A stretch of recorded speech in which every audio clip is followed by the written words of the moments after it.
Hi friends, this is Bani and welcome to my channel. বন্ধুরা, আজকে আমি তোমাদের জন্য কিছু দারুণ স্ট্রাকচার নিয়ে এসেছি। যে স্ট্রাকচারগুলোকে খুব সহজেই তোমরা সেন্টেন্সে ব্যবহার করতে পারো। আর এগুলোকে ব্যবহার করে তোমরা তোমাদের সেন্টেন্সগুলোকে আরেকটু অ্যাডভান্সড করে তুলতে পারো। দেখো, এমন কিছু বাংলা বাক্য আছে যেগুলোকে ইংরেজিতে ট্রান্সলেট করতে গেলে আমাদের কিছু স্ট্রাকচারের সাহায্য নিতে হয়, কিছু ওয়ার্ডের সাহায্য নিতে হয়। তা না হলে আমরা এই ধরনের বাংলা বাক্যগুলোকে ইংরেজিতে ট্রান্সলেট করতে পারি না। তোমরা থাম্বনেল দেখে অবশ্যই বুঝতে পারছো যে আজকে আমরা কোন ধরনের সেন্টেন্স দেখতে চলেছি। আর এই ধরনের সেন্টেন্স আমরা যখন ইংরেজিতে ট্রান্সলেট করি আমরা প্রায়ই আটকে যাই, প্রায়ই কনফিউজড হয়ে যায় যে এগুলোকে আমরা ঠিক কি করে তৈরি করব। তো আজকের পরে এই ধরনের সেন্টেন্স তৈরি করতে তোমাদের কোনো রকম অসুবিধা হবে না। তো তোমরা বুঝতে পারছো আজকের ভিডিওটা কতটা ইম্পর্টেন্ট। আমি প্রত্যেকটা স্ট্রাকচারের সাথে এক্সাম্পল দিয়ে তোমাদেরকে বুঝিয়ে দেওয়ার চেষ্টা করব সেন্টেন্সে আমরা এগুলোকে ঠিক কিভাবে ব্যবহার করতে পারি। তো তোমরা কোথাও যাবে না, আমার সাথে ভিডিওটা একদম শেষ পর্যন্ত থাকবে। যারা চ্যানেলে নতুন অর্থাৎ প্রথম আমার ভিডিও দেখছো তারা প্লিজ চ্যানেলটাকে সাবস্ক্রাইব করে নিও, তাহলে যখনই আমি ভিডিও আপলোড করব তোমরা নোটিফিকেশন পেয়ে যাবে। তো আর দেরি না করে চলো শুরু করা যাক আজকের ভিডিও। বাংলায় আমরা প্রায় বলে থাকি নোটসটা ভুলে ভরা, তার জীবনটা সমস্যায় ভরা, তার কথাগুলো মিথ্যেই ভরা। তো এই ধরনের সেন্টেন্স আমরা কিভাবে তৈরি করতে পারি? দেখো, এখানে আমরা একটা দারুণ স্ট্রাকচার ব্যবহার করব। দেখো, এখানে আমরা ব্যবহার করব রিডেলড উইথ। আর তার আগে আমরা সেন্টেন্সের সাবজেক্ট অনুযায়ী am is are R was ওয়ার্ডের ব্যবহার করব। রিডেলড উইথ এর পরে আমরা একটা নাউনের ব্যবহার সেন্টেন্সে করব। এক্সাম্পল দেখো, যদি আমি বলি রিপোর্টটা ভুলে ভরা, the report is riddled with errors. The report is riddled with errors. যদি আমি বলি রিপোর্টটা ভুলে ভরা ছিল, তাহলে সেন্টেন্সটা কি হবে? The report was riddled with errors. রিপোর্টগুলো ভুলে ভরা ছিল, the reports were riddled with errors. আরেকটা এক্সাম্পল দেখো, তার গল্পটা মিথ্যেই ভরা, his story is riddled with lies.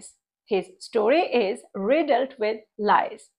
তার গল্পটা মিথ্যেই ভরা ছিল, his story was riddled with lies. যদি আমি বলি চিঠিটা বানানের ভুলে ভরা, the letter is riddled with spelling mistakes.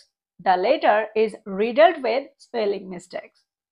প্রস্তাবটা সমস্যায় ভরা, the proposal is riddled with issues. The proposal is riddled with issues. তো এক্সাম্পলগুলোর মধ্যে দিয়ে আমার মনে হয় তোমরা বুঝতে পারছো সেন্টেন্সে আমরা রিডেলড উইথ এর ব্যবহার কিভাবে করছি। এবার আমরা দেখবো এর পরের স্ট্রাকচারটা। বাংলায় আমরা প্রায় বলে থাকি ঝুঁকিটার ব্যাপারে সে ভালোভাবেই জানতো, বা ঝুঁকিগুলোর ব্যাপারে সে ভালোভাবেই জানে। নিয়মগুলোর ব্যাপারে আমি ভালোভাবেই জানতাম, নিয়মগুলোর ব্যাপারে আমি ভালোভাবেই জানি। এই ধরনের সেন্টেন্স আমরা কিভাবে তৈরি করব? ভালোভাবেই জানি, ভালোভাবে অবগত আছি, ভালোভাবেই তারা এই ব্যাপারটার সাথে অবগত ছিল। সেন্টেন্সটাকে আমরা কিভাবে তৈরি করব? দেখো, এখানে আমরা ব্যবহার করব ওয়েল অ্যাওয়্যার অফ। তারপরে আমরা একটা নাউনের ব্যবহার সেন্টেন্সে করব। Well aware of something. Well aware of এর আগে আমরা একটা বি ভার্বের ব্যবহার সেন্টেন্সে করব। am is are বা was ওয়ার্ডের ব্যবহার সেন্টেন্সে করব সাবজেক্ট অনুযায়ী। এক্সাম্পল দেখো, যদি আমি বলি সে ঝুঁকিগুলোর ব্যাপারে ভালোভাবেই অবগত আছে, she is well aware of the risk. she is well aware of the risk. যদি আমি বলি আমরা নিয়মগুলোর ব্যাপারে ভালোভাবেই অবগত, নিয়মগুলোর সম্পর্কে আমরা ভালোভাবেই অবগত, তাহলে সেন্টেন্সটা কি হবে? we are well aware of the rules. we are well aware of the rules.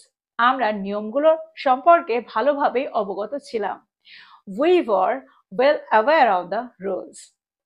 আরেকটা এক্সাম্পল দেখো, সে পরিণামগুলোর সম্পর্কে ভালোভাবেই অবগত ছিল, she was well aware of the consequences. she was well aware of the consequences. যদি আমি বলি সে পরিণামগুলোর সম্পর্কে ভালোভাবে অবগত ছিল, সেন্টেন্সটা কি হবে? she was well aware of the consequences. she was well aware of the consequences.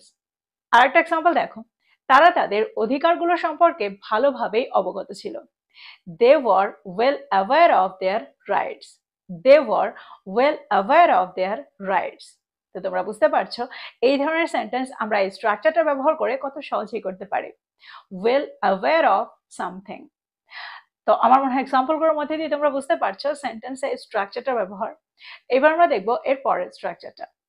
বাংলায় আমরা প্রায় বলে থাকি এখন টিভি দেখার তো কোনো প্রশ্নই আসে না, এখন বাইরে যাওয়ার তো কোনো প্রশ্নই আসে না। এখন বাইরে খেতে যাওয়ার তো কোনো প্রশ্নই আসে না।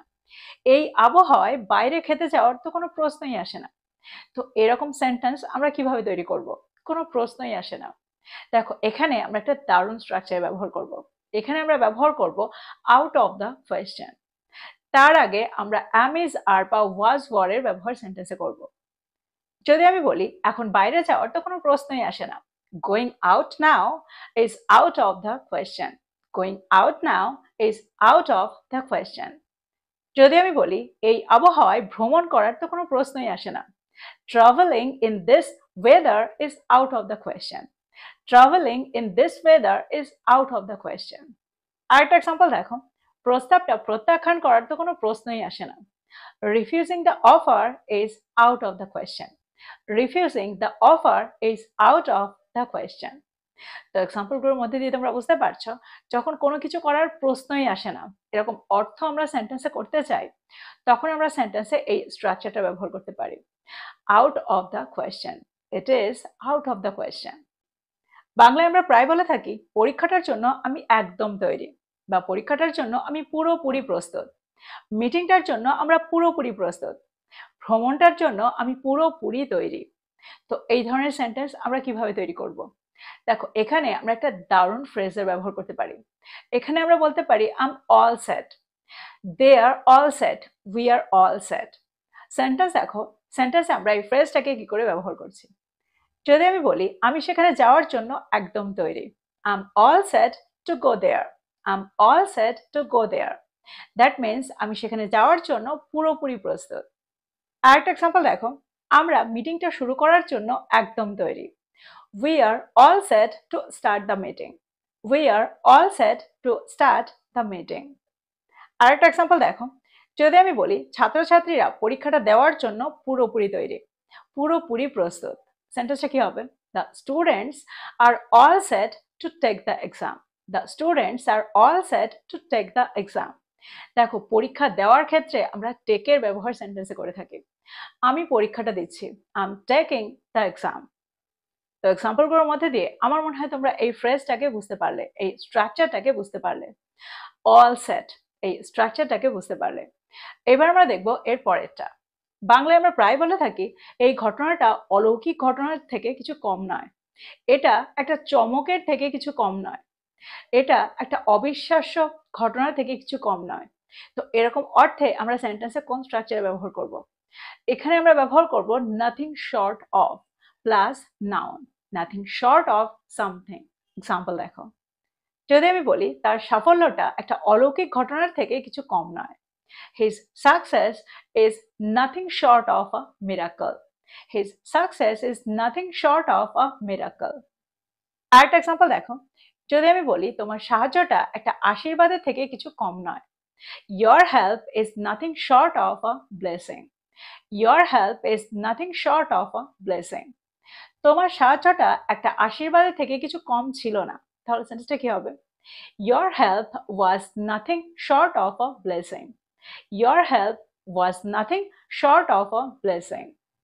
আরেকটা এক্সাম্পল দেখো, যদি আমি বলি ফলাফলটা একটা চমকের থেকে কিছু কম ছিল না, the result was nothing short of a surprise.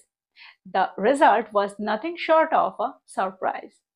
তো এক্সাম্পলগুলোর মধ্যে দিয়ে তোমরা বুঝতে পারছো সেন্টেন্সে আমরা নাথিং শর্ট অফ সামথিং এর ব্যবহার কিভাবে করছি।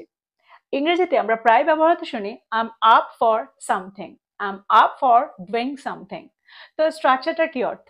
দেখো যখন আমরা অর্থ করতে চাই আমি কোনো কিছু করতে আগ্রহী বা আমি কোনো কিছু করতে ইচ্ছুক, তখন আমরা সেন্টেন্সে I am up for something এর ব্যবহার করে থাকি, I am up for doing something এর ব্যবহার করে থাকি। আমরা এখানে আই অ্যাম এর জায়গায় she is, they are, he is এই স্ট্রাকচারগুলোর ব্যবহার করতে পারি, অর্থাৎ সাবজেক্ট অনুযায়ী আমরা এখানে বি ভার্বটার ব্যবহার করে থাকি। যদি আমি বলি আমি কিছু নতুন চেষ্টা করতে আগ্রহী, I am up for trying something new. I am up for trying something new.